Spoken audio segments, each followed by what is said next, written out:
계집 주제에 뭘 안다고 사단장이야. 감히 학사장교 출신 주제에 육사 출신인 나한테 명령을 해. 독고영 준장이 신임 사단장을 향해 퍼부은 모욕적인 말. 하지만 그는 몰랐습니다. 눈앞의 여성이 707 특수임무단에서 12년간 적진을 누빈 전설이라는 것을, 그리고 단 24시간 만에 자신이 수갑을 차게 될 거라는 사실을 말이죠.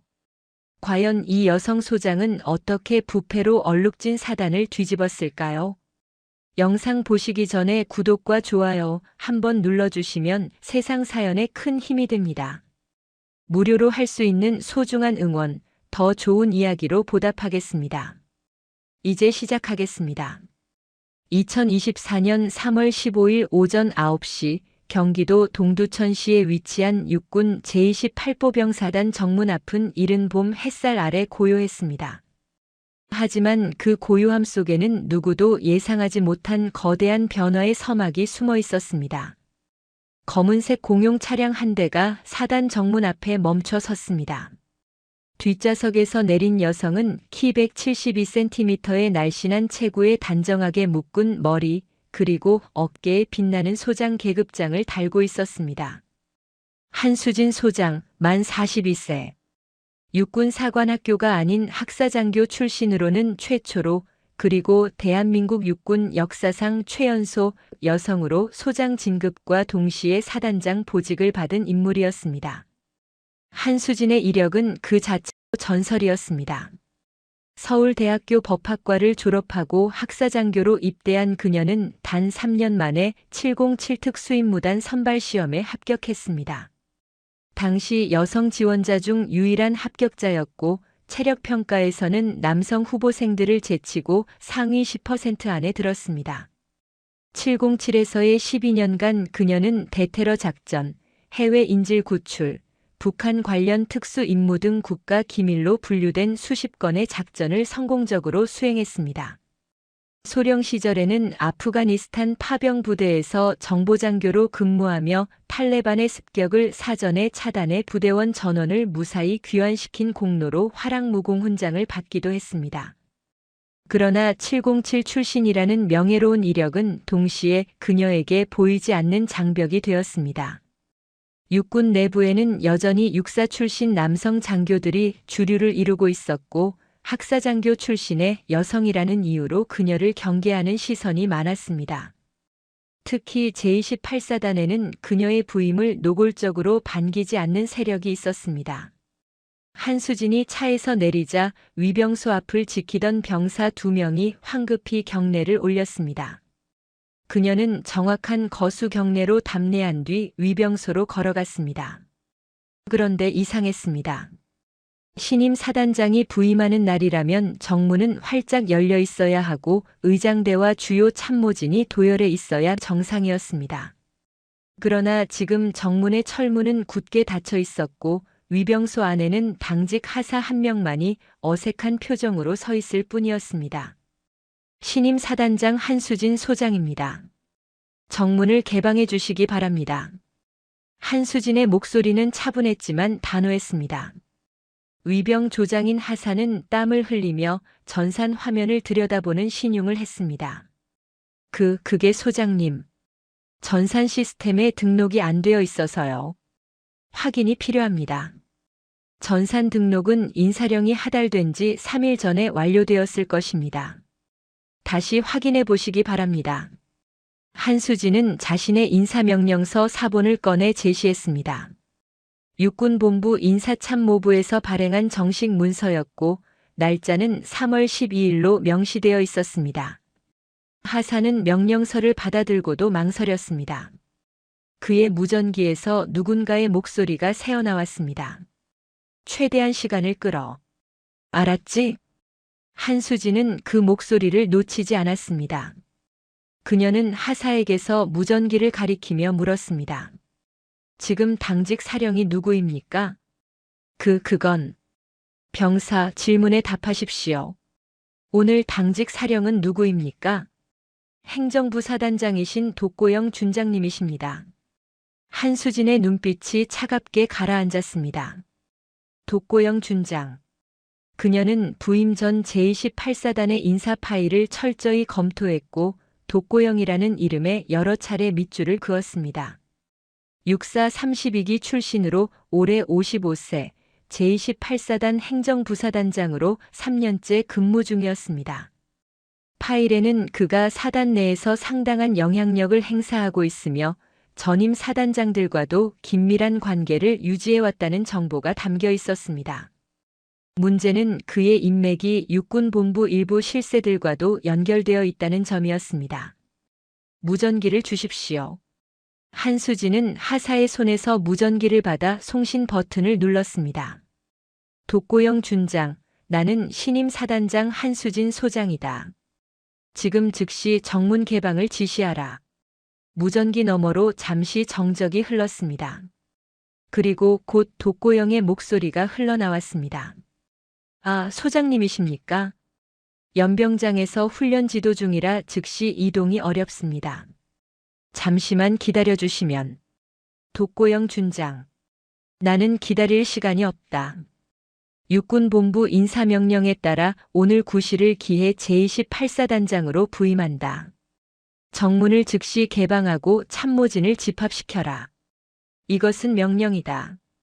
한수진의 목소리에는 어떤 타협이 여지도 없었습니다. 707에서 12년간 생사를 넘나드는 작전을 수행하며 단련된 그녀의 의지는 단 한 번의 명령으로도 상대방을 압도했습니다. 무전기 너머로 독고영이 무언가 말하려 했지만 한수진은 더 이상 듣지 않았습니다. 위병 조장, 내가 직접 정문을 연다. 열쇠를 가져오시오. 하지만 소장님. 이것은 명령이다. 군인은 상관의 합법적 명령에 복종할 의무가 있다. 대한민국 육군 복무규정 제8조를 상기하라. 하사는 더 이상 버틸 수 없었습니다. 그는 떨리는 손으로 열쇠 꾸러미를 꺼내 정문의 자물쇠를 열었습니다. 무거운 철문이 천천히 양쪽으로 열렸습니다. 한수진은 정문을 통과하며 사단 내부를 둘러보았습니다. 연병장 한쪽에서는 정말로 누군가가 골프 연습을 하고 있었습니다. 독고영 준장이었습니다. 그는 민무늬 전투복 차림으로 골프채를 휘두르고 있었고 주변에는 참모 몇 명이 서서 그의 스윙을 지켜보고 있었습니다. 신임 사단장이 부임하는 역사적인 순간에 그것도 육군 최초의 여성 사단장이 오는 날에 골프 연습을 하고 있는 것이었습니다. 한수진은 그쪽으로 걸어갔습니다. 독고영은 한수진이 다가오는 것을 보고도 골프채를 내려놓지 않았습니다. 그는 한 번 더 공을 쳐낸 뒤에야 천천히 고개를 돌렸습니다. 오셨습니까, 소장님? 독고영의 인사에는 존경심이 전혀 담겨 있지 않았습니다. 그는 거수 경례조차 제대로 하지 않았고 골프채를 든 채로 한수진을 내려다보았습니다. 그의 키는 180cm가 넘었고 체격도 건장했습니다. 그는 자신의 체격과 경력 그리고 육사 출신이라는 배경이 비육사 출신 여성 사단장을 압도할 수 있다고 믿는 듯 했습니다. 독고영 준장. 지금 즉시 골프채를 내려놓고 정식으로 거수 경례를 하시오. 한수진의 목소리는 낮았지만 단단했습니다. 주변의 참모들이 긴장한 표정으로 두 사람을 바라보았습니다. 독고영은 비웃듯 코웃음을 쳤습니다. 소장님, 저는 지금 훈련 지도 중입니다. 사단장님께서도 아시다시피 훈련은 전시 대비의 핵심이지 않습니까? 골프가 전시 대비 훈련입니까, 준장? 이것은 스트레스 관리의 일환입니다. 지휘관의 건강 관리도 부대 전투력에 충분하다. 한수진은 독고영의 말을 잘랐습니다. 그녀는 한 걸음 더 다가서며 독고영의 눈을 똑바로 응시했습니다. 독고영 준장, 나는 당신이 지금 무슨 생각을 하는지 정확히 알고 있다. 당신은 학사장교 출신 여자가 사단장으로 왔으니 우습게 보고 있는 것이다. 하지만 명심하라. 나는 707 특수임무단에서 12년간 대한민국을 지켰고 전장에서 직접 적과 맞서 싸운 군인이다. 당신이 이 연병장에서 골프채를 휘두르는 동안 나는 아프가니스탄 사막에서 탈레반과 총격전을 벌였다. 지금 당장 골프채를 내려놓고 사단장실로 전 참모진을 소집하라. 1시간 안에 사단 운영 전반에 대한 보고를 받겠다. 독고영의 얼굴이 굳었습니다. 그는 한수진의 눈빛에서 단순한 허세가 아닌 진짜 전투 경험에서 나오는 살기를 느꼈습니다. 707 출신이라는 것이 단순한 이력이 아니라는 것을 뼈저리게 깨달은 순간이었습니다. 알겠습니다, 소장님. 독고영은 마지못해 골프채를 내려놓고 거수 경례를 했습니다. 한수진은 정확하게 답례한 뒤 사단장실로 향했습니다. 그녀의 등 뒤로 독고영이 참모들에게 무언가 속삭이는 소리가 들렸지만 한수진은 개의치 않았습니다. 이제 시작일 뿐이었습니다. 사단장실은 3층 건물 2층에 위치해 있었습니다. 한수진이 문을 열고 들어서자 담배 연기가 실내에 가득했습니다. 전임 사단장이 사용하던 방이었지만 정리가 제대로 되어 있지 않았습니다. 책상 위에는 서류들이 어지럽게 쌓여 있었고 소파에는 먼지가 앉아 있었습니다. 한수진은 창문을 활짝 열어 환기를 시킨 뒤 책상 앞에 섰습니다. 정확히 1시간 후 사단 주요 참모진이 사단장실에 모였습니다. 작전참모, 정보참모, 군수참모, 인사참모 등 주요 보직의 대령과 중령들이었습니다. 그리고 맨 뒤에 독고영 준장이 들어왔습니다. 그는 여전히 불만스러운 표정을 감추지 않았습니다. 앉으시오.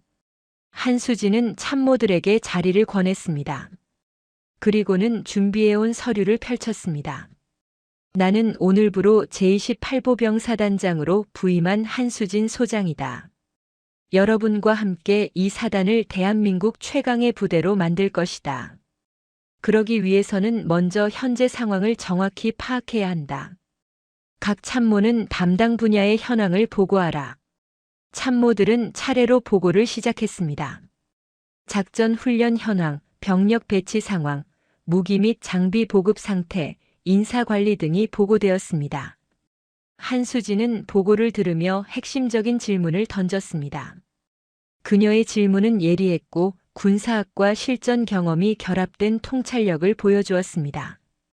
군수참모, 지난달 부식비 집행 내역을 다시 설명하시오. 장병 1인당 배정된 예산과 실제 사용 금액에 차이가 있는 것 같은데. 군수참모인 중령이 당황한 표정으로 서류를 뒤적였습니다. 한수진은 이미 부임 전에 사단의 예산 집행 내역을 입수해 분석했습니다. 그리고 그 과정에서 석연치 않은 부분들을 발견했습니다. 그것은 정확한 답변을 원한다, 중령. 한수진의 눈빛이 날카로워졌습니다. 이것은 단순한 부임 인사가 아니었습니다. 제28사단의 만연한 부패의 뿌리를 찾아내고 도려내는 수술의 시작이었습니다. 그리고 그 메스의 첫 번째 대상은 바로 저 뒤에 앉아있는 독고영 준장이 될 것이었습니다. 회의실의 긴장감이 감돌았습니다. 한수진 소장의 부임은 단순한 인사 이동이 아니라 제28사단 전체를 뒤흔들 폭풍의 시작이었습니다. 참모 회의가 끝난 것은 오후 1시였습니다. 한수진 소장은 회의 내용을 정리하며 각 참모들의 보고에서 발견한 의심스러운 부분들을 노트에 기록했습니다.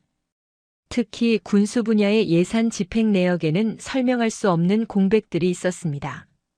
부식비 항목에서 장병 1인당 배정된 예산은 월 15만 원이었지만 실제 식자재 구매 내역을 합산하면 1인당 10만 원 남짓에 불과했습니다. 5만 원의 차액이 어디로 갔는지에 대한 명확한 설명이 없었습니다. 한수진은 인사참모인 김정훈 대령을 불렀습니다. 김 대령은 50대 초반의 육사 출신으로 제28사단에서 2년째 근무 중이었습니다. 그는 독고영 준장과는 달리 한수진에게 정중한 태도를 보였습니다. 김 대령, 사단 감사실은 언제 마지막으로 예산 집행 감사를 실시했습니까? 6개월 전입니다, 소장님. 육군본부 감사관실에서 정기 감사를 나왔었습니다. 그때 특이사항은 없었습니까? 김 대령은 잠시 망설이다가 조심스럽게 입을 열었습니다. 공식적으로는 특이사항 없음으로 보고되었습니다. 하지만 일부 항목에서 증빙 서류가 미흡하다는 지적이 있었다고 들었습니다. 그러나 독고영 준장께서 육군본부 쪽과 조율하셔서 문제없이 마무리되었습니다. 한수진의 눈빛이 차갑게 가라앉았습니다. 육군본부와 조율했다는 말은 결국 인맥을 동원해 감사를 무마했다는 의미였습니다. 그녀는 707에서 12년간 정보작전을 수행하며 이런 류의 비리를 수없이 목격했습니다. 권력과 인맥으로 얽힌 부패는 조직 전체를 좀먹는 암과 같았습니다. 김 대령, 지난 3년간 사단의 모든 예산 집행 장부를 사단장실로 가져오시오. 전산 파일과 종이 장부 모두 필요합니다. 오늘 오후 5시까지 준비하십시오. 알겠습니다, 소장님. 김 대령이 나간 뒤 한수진은 작전 참모인 이승호 대령도 따로 불렀습니다. 이 대령은 40대 후반으로 육사 출신이었지만 독고영 준장과는 거리를 두고 있다는 정보가 있었습니다. 이 대령, 사단 내부 분위기는 어떻습니까?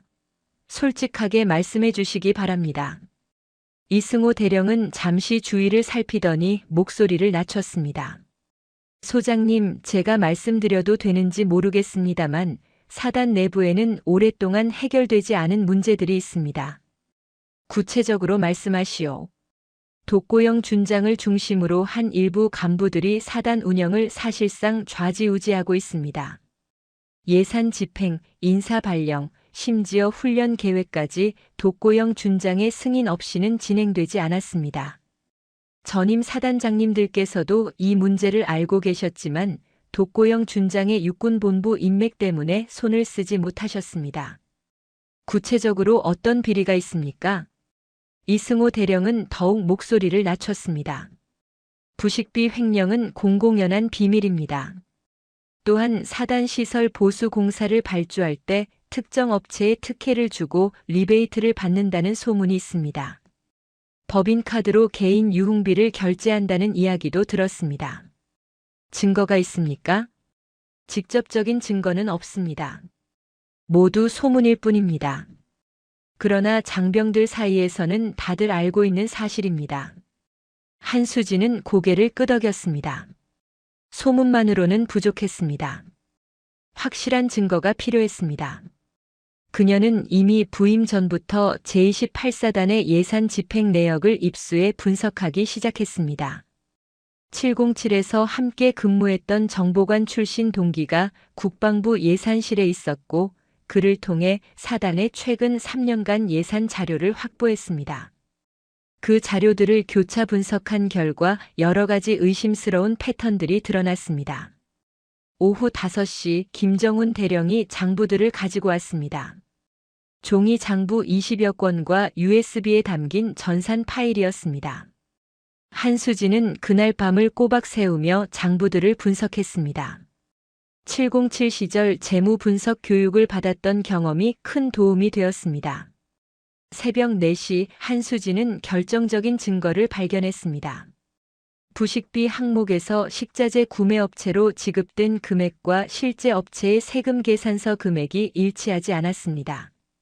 장부상으로는 월 5천만 원이 지급된 것으로 기록되어 있었지만 국세청 홈택스를 통해 확인한 업체의 세금 계산서는 월 3천만 원에 불과했습니다.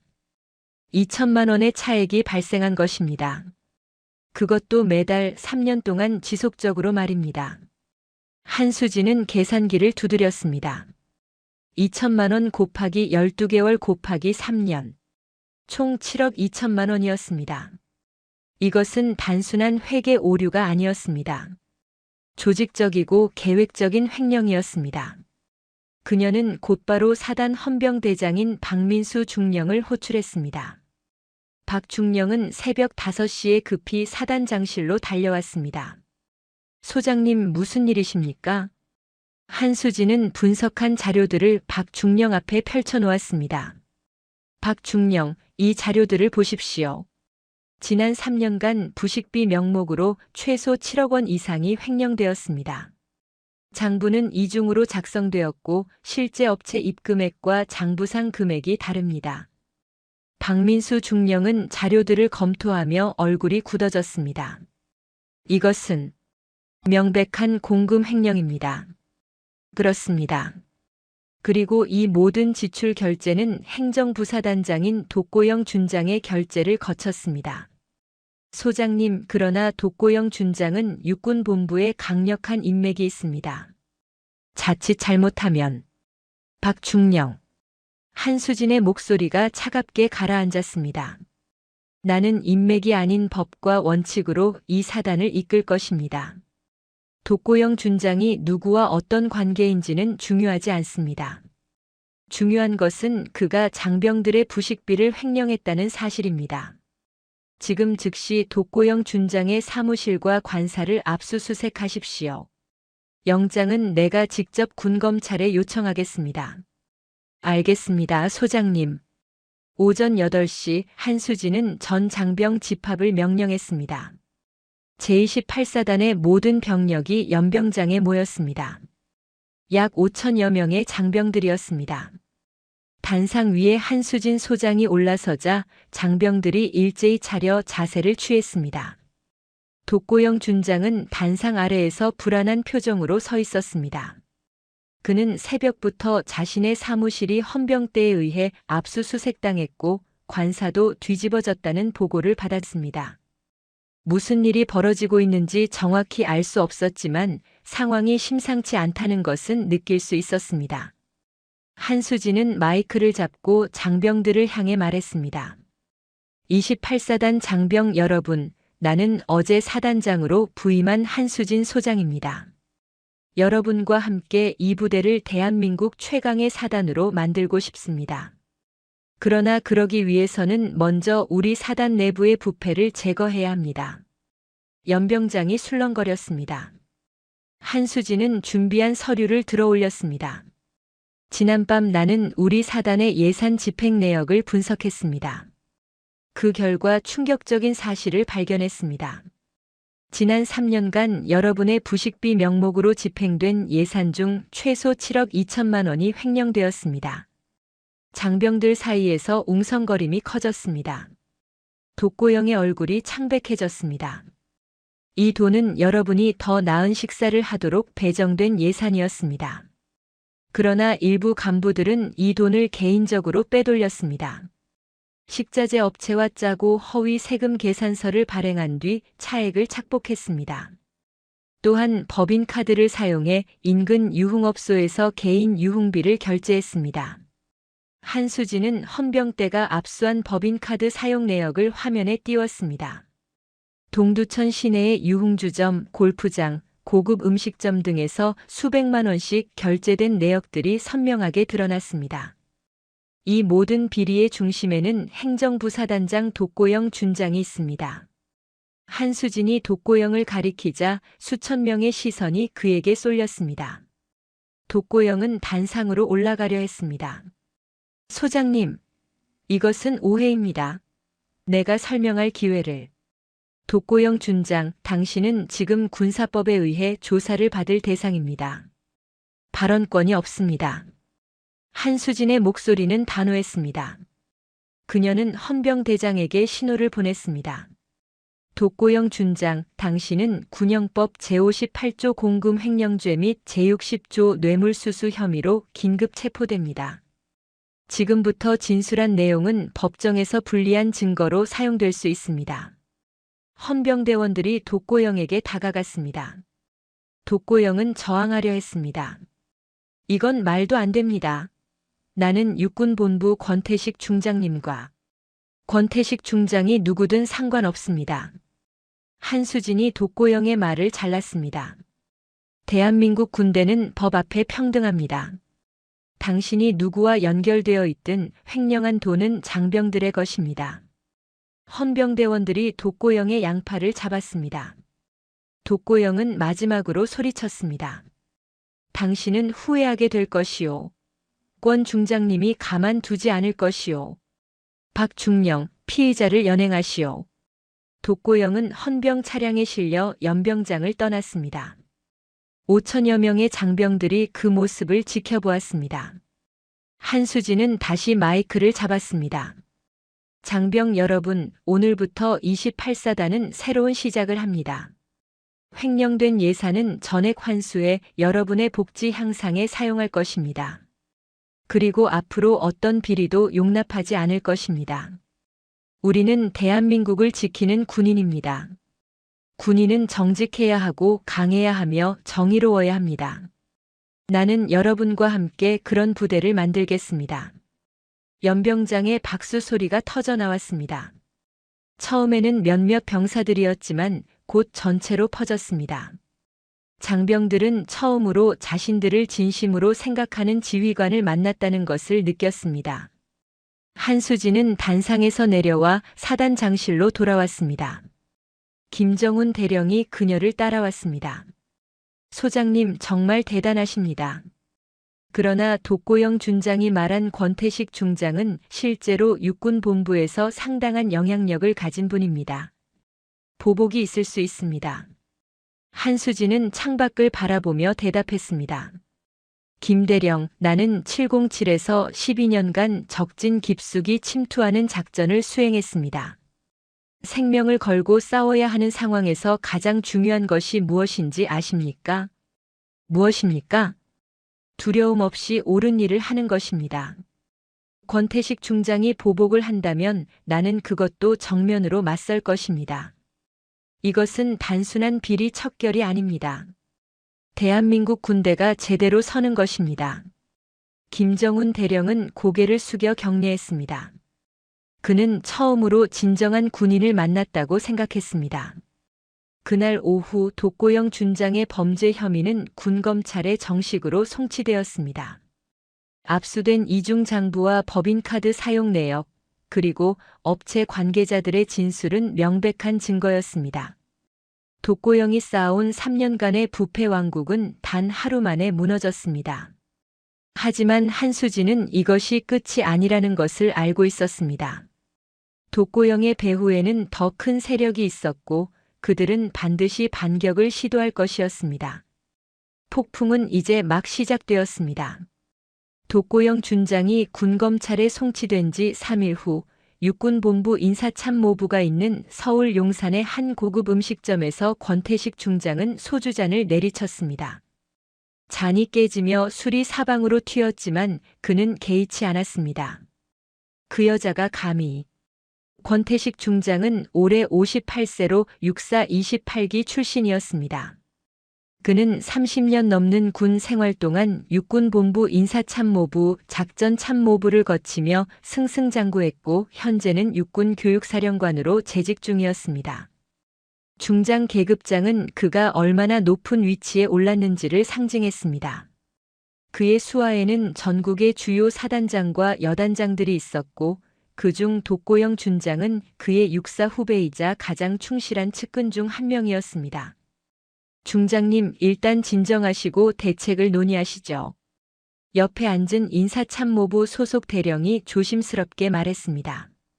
권태식은 창밖을 바라보며 이를 갈았습니다. 한수진이라고 했나? 707 출신 학사장교 여자가 감히 내 사람을 건드렸어. 이대로 두면 군 기강이 어떻게 되겠나? 그런데 중장님, 증거가 너무 명확합니다. 이중 장부도 발견되었고 법인카드 사용 내역도 확보되었다고 합니다. 독고영 준장을 구명하기는 어려울 것 같습니다. 구명? 독고영은 이미 끝났어. 내가 화가 난 건 그게 아니야. 권태식의 눈빛이 차갑게 가라앉았습니다. 한수진이 나한테까지 칼을 겨눌 수 있다는 걸 보여준 거야. 저 여자를 그냥 두면 다음 타깃은 나야. 지금 당장 제28사단 특별 검열을 준비해. 검열단장은 내가 직접 지명하겠어. 알겠습니다, 중장님. 일주일 후 제28보병사단의 육군본부 검열단이 도착했습니다. 검열단장은 박철수 준장으로 권태식 중장의 육사 직속 후배였습니다. 검열단은 총 15명으로 구성되었고 모두 권태식의 인맥으로 엮인 인물들이었습니다. 한수진 소장은 사단장실에서 박철수 준장을 맞이했습니다. 박 준장은 거만한 태도로 한수진을 내려다보았습니다. 그의 키는 185cm로 한수진보다 한 뼘 이상 컸습니다. 한수진 소장, 육군본부 지시에 따라 제28사단 특별검열을 실시하겠습니다. 검열 기간은 2주이며 모든 부대 활동은 검열단의 승인을 받아야 합니다. 박 준장 정기 검열 일정은 6개월 후로 예정되어 있었습니다. 특별 검열의 사유가 무엇입니까? 그건 육군본부가 결정할 사항입니다. 사단장은 검열에 협조만 하시면 됩니다. 한수진은 박철수의 눈빛을 읽었습니다. 이것은 정상적인 검열이 아니었습니다. 독고영 준장을 체포한 것에 대한 보복이었습니다. 그녀는 이미 이런 상황을 예상하고 있었습니다. 알겠습니다. 검열에 적극 협조하겠습니다. 검열이 시작되자 박철수 준장은 본색을 드러냈습니다. 그는 병사들의 군장 상태를 검사하며 먼지 한 톨만 발견해도 부대 전체를 집합시켰습니다. 정해진 검열 기준에도 없는 항목들을 만들어냈습니다. 내무반 침상 모서리가 정확히 90도를 이루지 않았다. 전원 재정비하고 3시간 후 재검열한다. 탄약고 온도가 규정보다 0.5도 높다. 담당자를 징계하라. 급식소 식판 정리가 미흡하다. 오늘 저녁 식사는 전투 식량으로 대체한다. 병사들은 하루에도 몇 번씩 집합과 해산을 반복했습니다. 정상적인 훈련은 중단되었고 모든 시간이 검열단의 트집을 잡는 데 쓰였습니다. 가장 심각한 것은 휴가 전면 중단 조치였습니다. 검열 기간 중 모든 휴가와 외출, 외박은 금지한다. 부대 기강 확립이 최우선이다. 박철수의 명령에 간부들은 당황했습니다. 이미 승인된 휴가까지 취소하는 것은 규정 위반이었습니다. 인사참모인 김정훈 대령이 항의했습니다. 준장님, 이미 승인된 휴가를 취소하는 것은 육군 복무 규정 제42조 위반입니다. 장병들의 사기에도 큰 영향을. 김 대령, 지금 나한테 규정을 가르치려는 겁니까? 검열 기간 중 검열 단장의 지시는 절대적입니다. 이것도 모르십니까? 김정훈 대령은 더 이상 말하지 못했습니다. 한수진 소장도 회의에 참석했지만 박철수는 그녀의 의견은 묻지도 않았습니다. 사흘이 지나자 사단 전체가 극도의 피로에 시달렸습니다. 병사들은 하루에 2시간도 채자지 못했고 간부들은 검열단의 끊임없는 트집에 지쳐갔습니다. 특히 가족 경조사로 휴가를 계획했던 병사들은 절규했습니다. 한 상병은 할머니 장례식에 가지 못해 영내에서 몰래 울었습니다. 다른 병장은 2년 만에 약속한 여자친구와의 만남을 취소해야 했고 결국 이별 통보를 받았습니다. 병사들의 사기는 바닥까지 떨어졌습니다. 한수진은 이 모든 상황을 지켜보며 분노를 사겼습니다. 그녀는 매일 밤 부대를 순찰하며 병사들의 상태를 직접 확인했습니다. 그리고 검열단의 모든 행동을 기록했습니다. 사단 내부에 설치된 폐쇄회로 카메라는 검열단의 갑질 행태를 낱낱이 담아냈습니다. 박철수 준장이 병사를 향해 고함을 지르며 모욕적인 언사를 퍼붓는 장면, 규정에도 없는 기준으로 부대를 압박하는 장면, 심지어 한 간부에게 무릎을 꿇리는 장면까지 모두 영상에 기록되었습니다. 한수진은 707 시절의 동료였던 국방부 인권센터의 법무관에게 연락했습니다. 그리고 수집한 모든 증거 영상과 기록을 전송했습니다. 동시에 국방일보 군사옴부즈만과 국회 국방위원회 소속 보좌관에게도 같은 자료를 제보했습니다. 하지만 한수진은 여기서 멈추지 않았습니다. 그녀는 권태식 중장의 과거를 파헤치기 시작했습니다. 707에서 함께 근무했던 정보관 출신 동기들과 연락을 취했고 국방부 감사관실과 방위사업청의 내부 자료에 접근할 수 있는 채널을 확보했습니다. 일주일간의 조사 끝에 한수진은 결정적인 정보를 입수했습니다. 5년 전 권태식 중장이 육군본부 군수참모부 차장으로 근무할 당시 차기 전차 도입 사업에 관여했던 사실을 발견했습니다. 당시 3개 업체가 경쟁했는데 최종 선정된 업체는 기술력이나 가격 면에서 가장 우수하지 않았습니다. 오히려 2순위였던 업체가 모든 면에서 앞섰지만 최종 심사에서 탈락했습니다. 한수진은 더 깊이 파고들었습니다. 최종 선정된 업체의 대표이사가 권태식 중장의 처남이라는 사실을 발견했습니다. 그리고 계약 체결 직후 권태식의 부인 명의로 서울 강남에 30억 원대 아파트가 매입되었다는 기록도 찾아냈습니다. 당시 권태식의 공식 재산 신고 내역으로는 도저히 구입할 수 없는 금액이었습니다. 한수진은 이 모든 자료를 정리했습니다. 부동산 등기부등본, 업체 선정 과정의 회의록, 계약서, 그리고 익명의 제보자가 제공한 권태식과 업체 대표 간의 골프 모임 사진까지 확보했습니다. 검열 2주차가 되자 병사들의 불만은 극에 달했습니다. 한 병사가 탈영을 시도했고 다른 병사는 자해 소동을 일으켰습니다. 부대 분위기는 최악이었습니다. 바로 그날 밤 한수진은 움직였습니다. 그녀는 수집한 모든 자료를 국방부 장관 직속 감찰실, 국회 국방위원회, 그리고 주요 언론사에 동시에 발송했습니다. 제목은 간단했습니다. 육군본부 교육사령관 권태식 중장의 무기 도입 비리 의혹 및 검열단의 인권유린 행위. 자료가 공개되자 파장은 즉각적이었습니다. 다음 날 아침 주요 일간지들이 일제히 보도했습니다. 국회 국방위원회는 긴급 회의를 소집했고 국방부 장관은 즉각 조사를 지시했습니다. 박철수 준장은 아침 조회 중 육군본부로부터 긴급 소환 명령을 받았습니다. 그는 당황한 표정으로 사단장실로 뛰어왔습니다. 소장님, 이게 무슨 일입니까? 제가 왜 소환되는 겁니까? 한수진은 차분하게 대답했습니다. 박 준장, 당신과 검열단이 지난 2주간 자행한 불법 행위들이 전부 폭로되었습니다.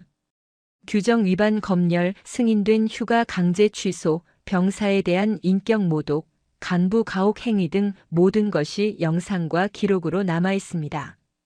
그게 무슨... 그리고 당신을 배후에서 조종한 권태식 중장의 과거 비리도 함께 공개되었습니다. 5년 전 전차 도입 과정에서의 리베이트 수수, 부정축제, 친인척 특혜 등 모든 증거가 국방부와 국회에 제출되었습니다. 박철수의 얼굴이 새하얗게 변했습니다. 한수진은 계속 말했습니다. 박 준장, 당신은 부당한 명령을 따랐고 그 과정에서 수백 명의 장병을 고통받게 했습니다. 지금 즉시 연병장으로 가서 전 장병 앞에서 사과하십시오. 그럴 수는 없습니다. 나는 육군본부의 지시를. 박 준장.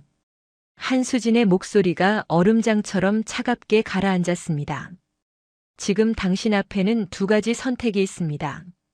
자발적으로 사과하고 책임을 지든가 아니면 군사법 위반으로 기소되어 군법회의에 서든가. 선택하십시오.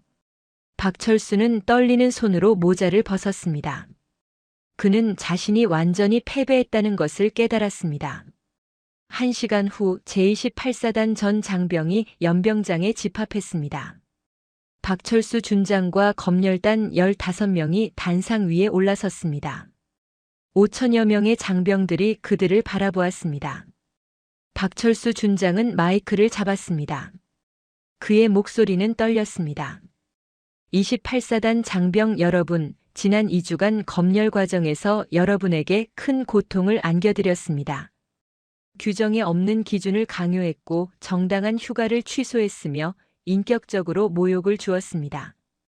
이 모든 것은 제 잘못입니다. 그는 깊이 허리를 숙였습니다. 그리고 무릎을 꿇었습니다. 검열단원 15명도 모두 따라 무릎을 꿇었습니다. 진심으로 사과드립니다. 용서해 주십시오. 연병장에는 정적이 흘렀습니다. 병사들은 무릎 꿇은 검열단을 바라보며 복잡한 감정을 느꼈습니다. 분노, 억울함, 그리고 동시에 정의가 승리했다는 안도감이었습니다. 한수진은 단상에 올라 마이크를 잡았습니다. 장병 여러분, 여러분이 겪은 고통을 잊지 않겠습니다. 그리고 다시는 이런 일이 발생하지 않도록 할 것입니다. 여러분의 휴가는 오늘부터 즉시 재승인됩니다. 지난 2주간의 강제 근무에 대한 보상 휴가도 추가로 부여하겠습니다. 장병들 사이에서 환호가 터져 나왔습니다. 그날 저녁 한수진은 육군 본부로부터 전화를 받았습니다. 권태식 중장이 교육사령관직에서 보직 해임되었고 검찰 조사를 받게 되었다는 통보였습니다. 박철수 준장과 검열단도 모두 문책을 받았습니다. 한수진은 창밖의 별을 바라보았습니다. 첫 번째 전투는 끝났습니다. 하지만 그녀는 알고 있었습니다. 진짜 전쟁은 이제부터였습니다. 부패한 권력은 쉽게 무너지지 않았고 그들은 반드시 다시 일어서려 할 것이었습니다. 하지만 한수진에게는 두려움이 없었습니다. 그녀에게는 정의가 있었고 무엇보다 그녀를 믿고 따르는 5,000명의 장병들이 있었습니다. 권태식 중장이 보직 해임되기 바로 전날 그는 마지막 카드를 꺼내 들었습니다. 육군본부 훈련평가단에 긴급 지시를 내려 제28사단을 대상으로 특별 전술 훈련을 실시하도록 한 것입니다. 이 훈련은 이미 3개월 전부터 계획된 것이었지만 권태식은 훈련 조건을 극단적으로 변경했습니다. 한수진 소장을 공개적으로 망신 주고 사단장직에서 물러나게 만들 마지막 기회였습니다. 한수진이 육군본부로부터 훈련 계획서를 받은 것은 훈련 시작 3일 전이었습니다. 계획서를 펼친 한수진의 표정이 굳어졌습니다. 작전 참모인 이승호 대령도 함께 계획서를 검토하다가 경악했습니다. 소장님, 이건 말도 안 됩니다. 제28사단이 방어작전을 수행하는데 상대는 제3기계화보병 사단입니다. 그것도 최신형 K2 전차 50대와 아파치 헬기 10대를 보유한 기갑 부대입니다. 한수진은 계획서의 다음 페이지를 넘겼습니다. 그리고 더욱 충격적인 내용을 발견했습니다. 특수훈련 조건이라고 되어 있군요. 네, 여기를 보십시오. 제28사단은 훈련 기간 중 모든 무전 통신 장비 사용이 금지됩니다. 또한 주 보급로가 차단된 상태로 설정되어 있습니다. 이건 실전이라면 완전히 고립된 상황입니다. 한수진은 계획서를 내려놓았습니다. 이것은 훈련이 아니었습니다. 한수진과 제28사단을 패배시켜 그녀의 지휘 능력을 공개적으로 의심받게 만들려는 함정이었습니다. 무전기 없이 5,000명의 병력을 지휘하고 보급도 없이 기계화 부대와 맞서 싸우라는 것은 사실상 불가능한 임무였습니다. 이승호 대령, 참모진을 긴급 소집하시오. 작전 회의를 시작하겠습니다. 1시간 후 사단 주요 참모들이 작전실에 모였습니다. 한수진은 훈련 계획서를 참모들에게 공유했습니다. 군수참모인 최민준 중령이 먼저 입을 열었습니다. 소장님, 이 조건으로는 승리가 불가능합니다.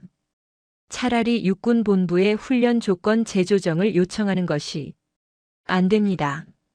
한수진이 단호하게 말했습니다. 이것은 훈련이 아니라 시험입니다. 우리가 조건 완화를 요청하면 그들은 우리가 무능하다고 판단할 것입니다. 우리는 주어진 조건 그대로 이 훈련을 승리로 이끌어야 합니다. 하지만 소장님, 무전기 없이 어떻게 부대를 지휘한다는 말입니까? 한수진의 눈빛이 빛났습니다. 무전기가 발명되기 전에 군대는 어떻게 전쟁을 했습니까? 우리는 가장 원시적이지만 가장 확실한 방법으로 돌아갈 것입니다. 한수진은 화이트보드에 작전 개념을 그리기 시작했습니다. 그녀의 손끝에서 하나의 그림이 완성되었습니다. 첫째, 시각 신호 체계를 구축합니다. 거울 반사, 깃발 신호, 연막탄 색깔 조합 등을 이용해 기본적인 명령을 전달합니다. 둘째, 전령 체계를 운영합니다.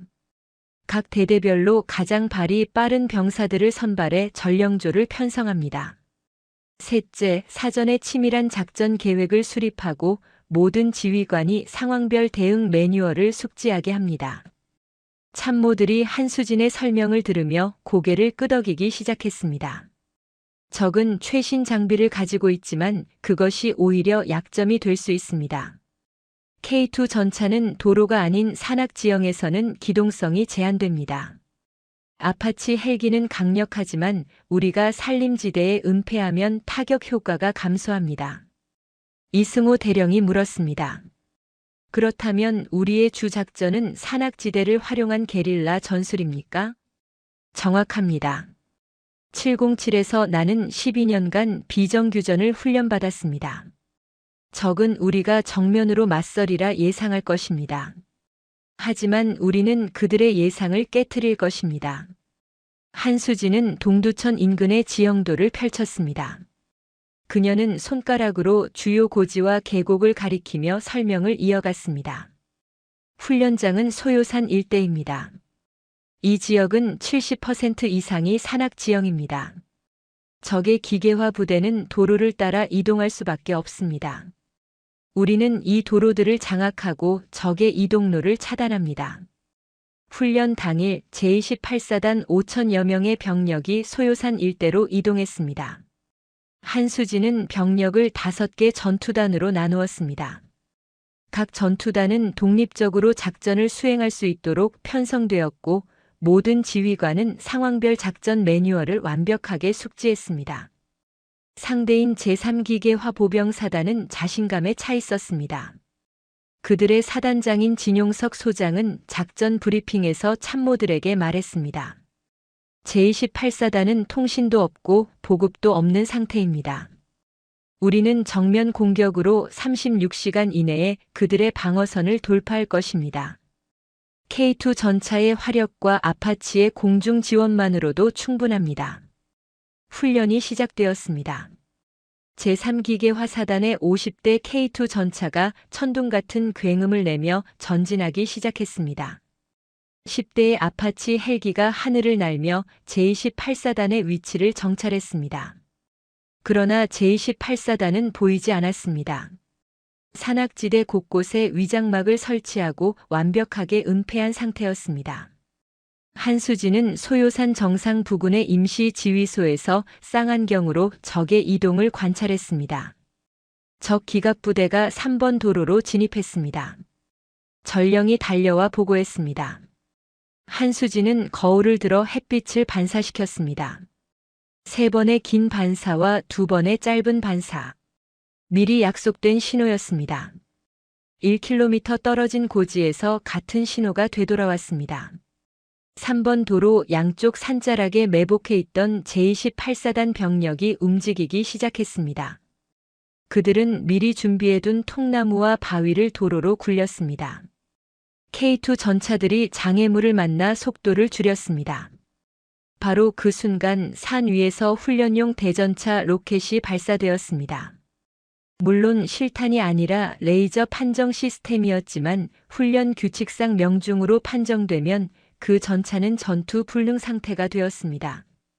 10대의 K2 전차가 순식간에 무력화되었습니다. 제3기계화 사단 지휘소가 혼란에 빠졌습니다. 진용석 소장이 다급하게 명령했습니다. 아파치를 투입하라. 적의 매복 위치를 찾아내고 제압하라.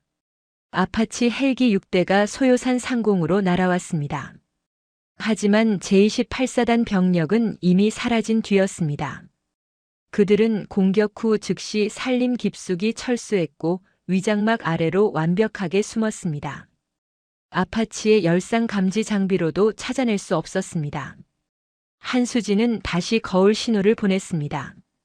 이번에는 5번의 긴 반사. 2차 공격 개시 명령이었습니다. 동쪽 계곡에 매복해 있던 또 다른 전투단이 움직였습니다. 그들은 적 보급 부대의 이동로에 미리 설치해둔 함정을 작동시켰습니다. 보급 트럭 15대가 위장된 도랑에 빠졌습니다. 제3기계화 사단의 연료와 탄약 보급이 차질을 빚기 시작했습니다. 첫날 저녁 제3기계화 사단은 예상과 달리 큰 타격을 입었습니다. 전차 18대가 무력화되었고 보급로가 끊겼으며 병력 300명이 포로로 잡혔습니다. 통신 장비가 없는 부대가 어떻게 이렇게 조직적으로 작전을 수행하는지 이해할 수 없었습니다. 진용석 소장은 작전을 수정했습니다. 적은 게릴라 전술을 사용하고 있습니다.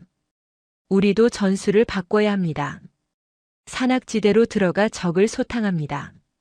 하지만 이것은 한수진이 원하던 바였습니다. 적이 산으로 들어오면 그들의 장비 우위는 사라지고 병력 대 병력의 싸움이 되기 때문입니다. 이틀째 밤 한수진은 결정적 작전을 지시했습니다. 그녀는 전령들을 각 전투단에 파견해 자정에 일제히적 지휘소를 공격하라는 명령을 전달했습니다. 자정 5방향에서 동시에 제28사단의 공격이 시작되었습니다. 연막탄이 터지고 훈련용 섬광탄이 밤하늘을 밝혔습니다. 제3기계화사단 지휘소를 경계하던 병력이 혼란에 빠졌습니다. 한수진은 707 시절 훈련받은 침투 기술을 직접 시연했습니다. 그녀는 선발된 특공조 20명과 함께 적 지휘소 100m 앞까지 접근했습니다. 그리고 마지막 돌격 명령을 내렸습니다. 돌격! 특공조가 지휘소로 뛰어들었습니다. 3분간의 근접 전투 훈련 끝에 제3기계화사단 사단장 진용석 소장이 포로로 잡혔습니다. 훈련 규칙상 사단장이 포로가 되면 그 부대는 지휘 체계를 상실한 것으로 판정됩니다. 훈련 종료 사이렌이 울렸습니다. 심판단이 최종 판정을 내렸습니다. 제28보병 사단의 완벽한 승리로 훈련을 종료합니다. 육군본부에서 파견된 훈련평가단장인 김성철 준장은 믿을 수 없다는 표정으로 한수진을 바라보았습니다. 소장님, 무전기도 없이 어떻게 이런 조직적인 작전이 가능했습니까? 한수진은 잔잔하게 미소 지었습니다. 준장님, 군인의 가장 중요한 무기는 첨단 장비가 아닙니다. 훈련된 두뇌와 강한 의지, 그리고 동료에 대한 신뢰입니다. 우리는 그것을 증명했을 뿐입니다. 훈련장에서 돌아온 제28사단 장병들은 환호했습니다.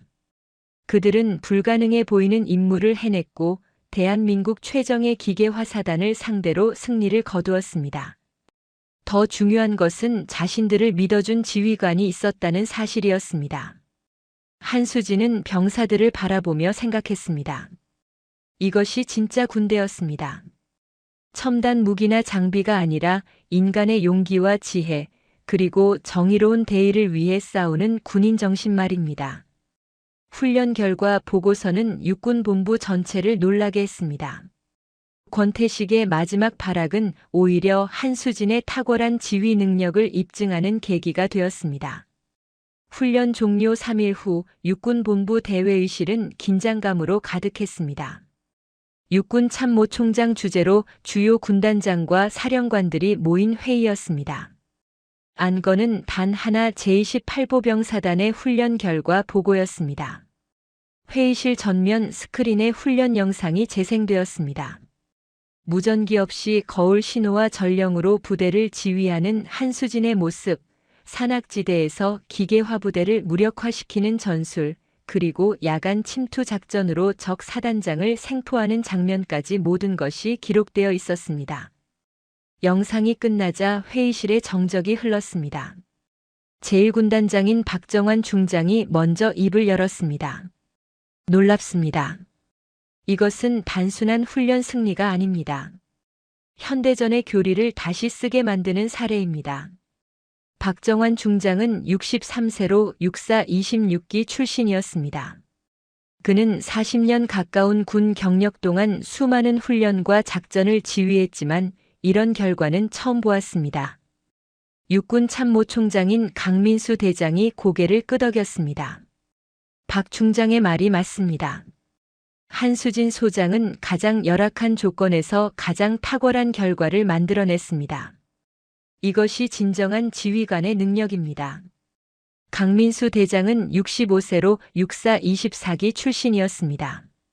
별 넷을 단 대장 계급장은 육군 최고 위직을 상징했습니다. 그는 한수진의 인사기록 파일을 펼쳐보았습니다. 707 특수임무단 12년 경력, 아프가니스탄 파병 정보장교, 화랑무공 훈장 수훈, 그리고 최연소 여성 소장 진급. 이력 자체가 비범합니다. 제2작전 사령관인 이철민 중장이 말했습니다. 총장님, 한수진 소장은 단순히 작전을 잘 수행한 것이 아닙니다. 사단 내부의 고질적인 부패를 단 한 달 만에 척결했고 육군 본부의 부당한 압력에도 굴하지 않았습니다. 이런 인재는 더 큰 무대가 필요합니다. 강민수 대장이 참모들을 둘러보았습니다. 여러분의 의견은 무엇입니까? 한수진 소장을 어떻게 활용해야 대한민국 육군에 가장 도움이 될까요? 회의실에서 여러 의견들이 오갔습니다. 일부는 그녀를 다른 사단장으로 보내자고 했고, 일부는 군단 참모로 활용하자고 했습니다. 하지만 박정환 중장의 제안이 가장 설득력 있었습니다. 총장님, 한수진 소장을 국방부 전력발전본부 차장으로 보내는 것이 어떻겠습니까? 그녀의 전술적 혁신성과 부패 척결 능력은 육군 전체의 전력 발전에 큰 기여를 할 것입니다. 강민수 대장은 잠시 생각하다가 고개를 끄덕였습니다. 좋습니다. 한수진 소장을 국방부 전력발전본부 차장으로 보하겠습니다. 승진 추천도 함께 올리겠습니다.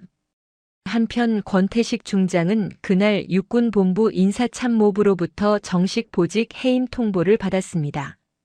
교육사령관직에서 물러나고 대기 발령 상태로 전환되었습니다. 군검찰의 조사도 계속되고 있었고 5년 전 무기 도입 비리 혐의에 대한 증거들이 속속 드러나고 있었습니다. 권태식은 자신의 집무실을 정리하며 한수진을 떠올렸습니다. 그는 평생을 육사 출신 남성 장교들의 네트워크 안에서 살아왔고 그것이 군대의 전부라고 믿었습니다.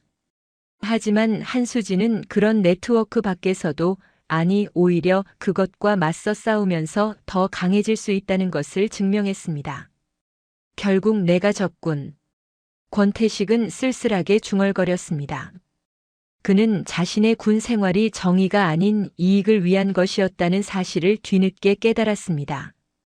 제28보병 사단에는 변화의 바람이 불고 있었습니다.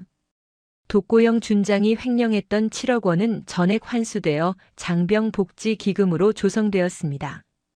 식당 시설이 개선되었고 부식비가 제대로 집행되면서 장병들의 식사질이 눈에 띄게 좋아졌습니다. 한수진은 또한 병사들의 인권과 복지를 최우선으로 고려하는 정책들을 시행했습니다. 부당한 가혹 행위를 신고할 수 있는 익명 신고함을 설치했고 주말마다 장병들과 간담회를 열어 그들의 목소리를 직접 들었습니다. 간부들에게는 리더십 교육을 강화했고 병사를 존중하는 문화를 정착시켰습니다. 한수진의 사단장 재임 기간은 6개월에 불과했지만 제28사단은 완전히 새로운 부대로 거듭났습니다. 육군 훈련평가에서 우수부대로 선정되었고 병영 문화평가에서도 최고 등급을 받았습니다. 무엇보다 장병들의 사기가 하늘을 찔렀습니다. 2024년 9월 1일 한수진 소장의 이임식이 있는 날이었습니다. 그녀는 국방부 전력발전본부 차장으로 영전하게 되었습니다. 이임식은 오전 10시로 예정되어 있었지만 새벽 6시부터 동두천 일대 연병장에는 사람들이 모이기 시작했습니다. 제28사단 장병 5천여 명은 물론이고 인근 사단의 병사들, 전역한 예비역들, 심지어 동두천 시민들까지 모여들었습니다. 한수진이 부임한 지 6개월 만에 제28사단은 지역사회에서도 존경받는 부대가 되어 있었습니다. 오전 9시 한수진이 사단장 관사에서 나와 연병장으로 향했습니다. 그녀는 소장 정복을 입고 있었고 가슴에는 화랑무 공훈장을 비롯한 여러 개의 약장이 빛났습니다. 어깨에 무궁화 2송이 계급장이 아침 햇살에 반짝였습니다. 연병장에 도착한 한수진은 집결한 장병들의 규모를 보고 놀랐습니다. 8,000명이 넘는 인원이 연병장을 가득 메우고 있었습니다. 모두가 자발적으로 모인 사람들이었습니다. 단상에 오른 한수진은 마이크를 잡았습니다. 그녀의 목소리는 떨렸지만 단호했습니다. 28사단 장병 여러분, 그리고 이 자리에 함께 해주신 모든 분들께 감사드립니다. 한수진은 잠시 말을 멈추고 장병들을 바라보았습니다. 그녀의 눈에 눈물이 맺혔습니다. 나는 6개월 전 이곳에 왔을 때 많은 문제를 보았습니다. 부패가 있었고 불의가 있었고 고통받는 장병들이 있었습니다. 하지만 여러분과 함께 그것들을 하나하나 해결해 나갔습니다. 여러분이 없었다면 나는 아무것도 할 수 없었을 것입니다. 장병들 사이에서 훌쩍이는 소리가 들렸습니다. 한수진은 말을 이어갔습니다. 나는 여러분에게 3가지를 부탁하고 싶습니다. 첫째, 언제나 정직하십시오. 군인의 가장 큰 무기는 첨단 장비가 아니라 정직입니다. 둘째, 서로를 존중하십시오. 계급이 높다고 해서 인간으로서의 존엄성이 더 높은 것은 아닙니다. 셋째, 정의를 위해 싸우십시오. 우리는 대한민국을 지키는 군인입니다. 우리가 지켜야 할 것은 영토만이 아니라 이 나라의 정의와 자유입니다. 한수진이 말을 마치자 연병장의 침묵이 흘렀습니다. 그리고 누군가 박수를 치기 시작했습니다. 박수 소리는 점점 커져 천둥처럼 연병장을 가득 채웠습니다. 이승호 대령이 단상으로 올라와 한수진에게 꽃다발을 전달했습니다. 그의 눈에도 눈물이 가득했습니다. 소장님, 소장님께서 보여주신 군인 정신을 평생 잊지 않겠습니다. 28사단은 영원히 소장님을 기억할 것입니다. 한수진은 꽃다발을 받아들고 거수 경례를 올렸습니다.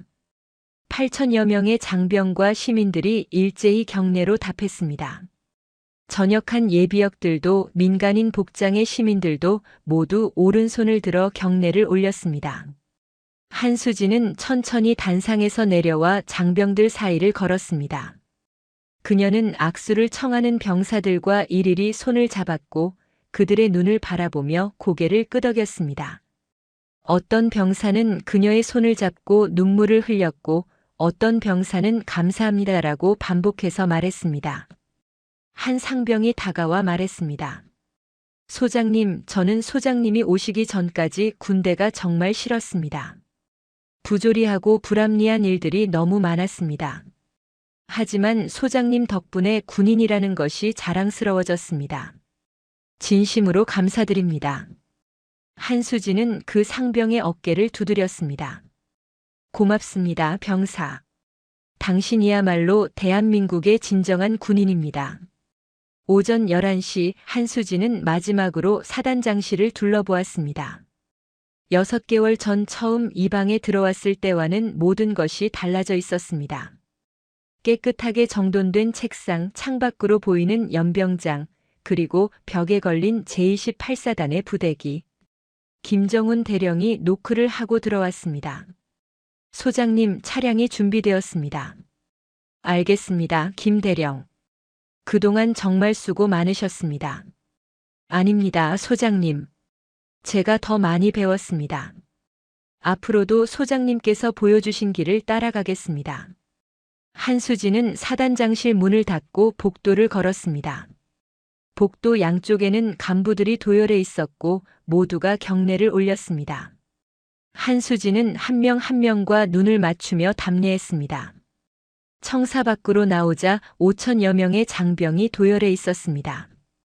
그들은 차량이 지나갈 길 양쪽에 늘어서서 마지막 경례를 준비하고 있었습니다. 한수진이 차량에 탑승하자 차는 천천히 움직이기 시작했습니다. 장병들이 일제히 거수 경례를 올렸습니다. 한수진은 차창 밖을 바라보며 그들에게 경례로 답했습니다. 어떤 병사들은 눈물을 흘리고 있었고 어떤 병사들은 감사합니다라고 외쳤습니다.